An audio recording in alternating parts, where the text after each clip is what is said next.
சீக்கிரம் மாறும் மாறனாகா சீக்கிரம் மாறும். ஆண்டவரும் உலக இரட்சகருமாயிருக்கிற இயேசுவின் நாமத்தினாலே காலை மன்ன நேயர்களாகிய உங்களை இந்த நாளில் சந்திப்பதிலே அடிமை மிக்க மகிழ்ச்சி அடைகிறேன். ஆண்டவர் சொல்லியபடியே அவர் உங்களையும் என்னையுமே இப்பொழுது இருக்கிறதை பார்க்கிறோம் 1000 மடங்கு பெருகும்படி அவர் ஆசீர்வதிப்பாராக. ஆமேன், சோத்திரம். இந்த 1989வது காலை மன்னாவுக்கு வந்திருக்கிறோம்.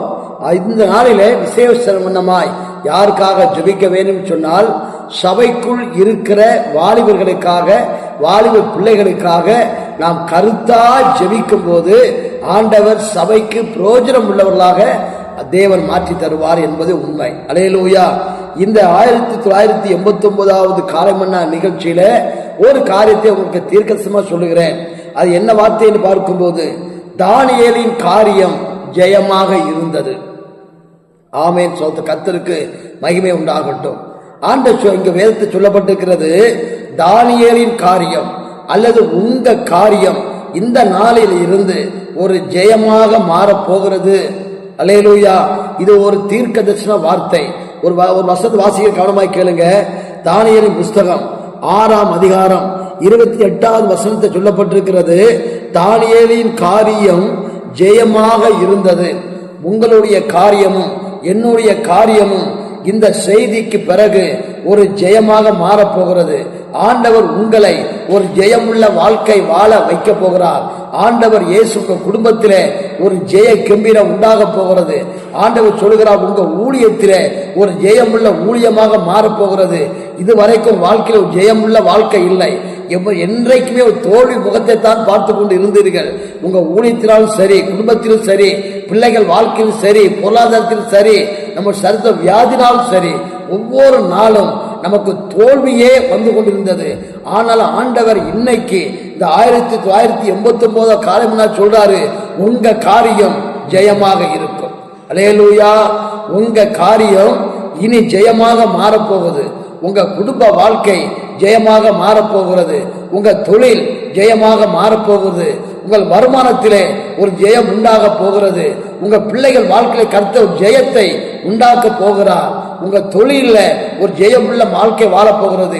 உங்க ஊழியத்தில, உங்க சபையில ஆண்டவர் ஒரு ஜெயத்தை உண்டாக்க போகிறார். அல்லேலூயா. இங்க தேவனால கூடாத காரியம் எதுவுமே இல்லை. அல்லேலூயா. தானியேலின் காரியம் ஜெயமாக இருந்தது என்று சொல்லி வேதத்தில் வாசிக்கிறோம். அப்ப தானியேலுடைய வாழ்க்கை ஜெயமாக இருந்தது உண்மை என்று சொன்னால், உங்க வாழ்க்கையும் நாளுக்கு பிறகு ஜெயமாக மாறப்போகிறது. நீங்க எந்தெந்த இடத்துல தோல்வியை சந்தித்தீங்களோ அந்தந்த இடத்திலே கர்த்தர் ஒரு ஜெயத்தை உண்டு பண்ண போகிறார். அல்லேலூயா. அப்ப தானியேல் காரியம் ஜெயமாக இருந்ததற்கு என்ன காரணம் என்று பார்க்கும்போது 3 காரியத்தை தானியேல் செய்திருக்கிறார். அந்த காரியத்தை நானும் நீங்கள் செய்வோம் என்று சொன்னால் நம்முடைய காரியமும் ஜெயமாக மாறும். அல்லேலூயா. கர்த்தர் நல்லவரியா. நல்லா கருங்க. நீங்க உங்க ஊழியத்தில் இதுவரைக்கும் ஜெயம் இல்லையா? உங்க ஊழியத்தில் சபையில ஆத்மாக்கள் வரலையா?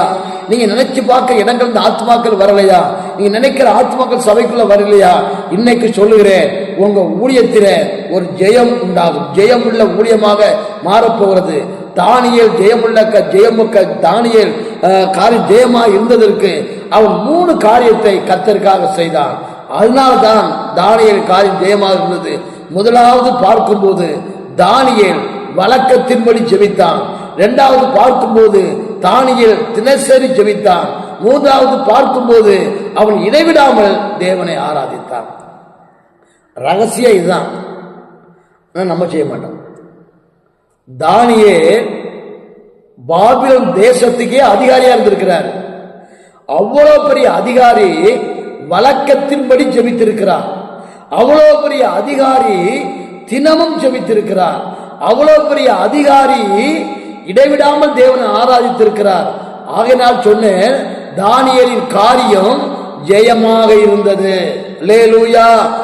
ஏன் நம்ம காரியம் ஜெயமாக இல்லை? ஏன் தோல்வி மேல தோல்வி அப்படின்னா, நமக்கு ஒரு வழக்கமான ஜெபம் இல்லை. நம்ம தினசரி ஜெபிக்கிறது கிடையாது. நம்ம இடைவிடாமல் ஆராதிக்கிறது கிடையாது. நேரம் வந்து ஆராதிப்போம், விரும்பினா ஜெபம் பண்ணுவோம், சந்தோஷம் இருந்தா ஜெபம் பண்ணுவோம். தானியேல் அவனுக்கு கஷ்டம் வந்த போது கூட வழக்கத்தின்படி ஜெபம் பண்ணான். அவனுக்கு பிரச்சனை வந்த போது கூட தினசரி ஜெபம் பண்ணான். அவனுக்கு பாடுகள் வந்த போது கூட இடைவிடாமல் ஆராதித்தான். அதான் ராஜா கேட்கிறார், தானியேலே பிரியமான புருஷனே, நீ இடைவிடாமல் ஆராதிக்கிற உன் தேவன் உன்னை சிங்கங்கள் வாய்க்கு தப்புவித்தாரா என்று கேட்கிறார். ஐயா, ஒரு ராஜா பார்த்திருக்கிறாயா? ராஜா தானியேலுடைய ஆராதனை முறைமைகளை பார்த்திருக்கிறார். அவன் இடைவிடாமல் தேவனை ஆராதித்தான். நீங்கள் நானும் வழக்கத்தின்படி ஜெபித்தார், தினசரி ஜெபித்தார், தேவனை இடைவிடாமல் ஆராதித்தால் நம்முடைய காரியமும் ஜெயமாக இருக்கும். ஜெபமனோமா? அன்பின் பரலோக பிதாவே, நம்முடைய குமாரனாகிய இயேசுவின் நாமத்தில் அன்னையோடு துதிக்கிறோம். தானியேல் காரியம் ஜெயமாய் இருந்தது போல காலை மன்ன செய்தியாக எங்கள் எல்லாருடைய காரியமும் ஜெயமாக மாற வேண்டும் என்று சொல்லி நாங்கள் ஜெபிக்கிறோம். நாங்களும் தானியேலை போல வழக்கத்தின்படி ஜெபிக்க, தினசரி ஜெபிக்க, இடைவிடாமல் ஆராதிக்க எங்களுக்கு உதவி செய்யும். இயேசுவின் நாமத்தில் கேட்கிறோம் நல்ல பிதாவே. கர்த்தர் நல்லவர்.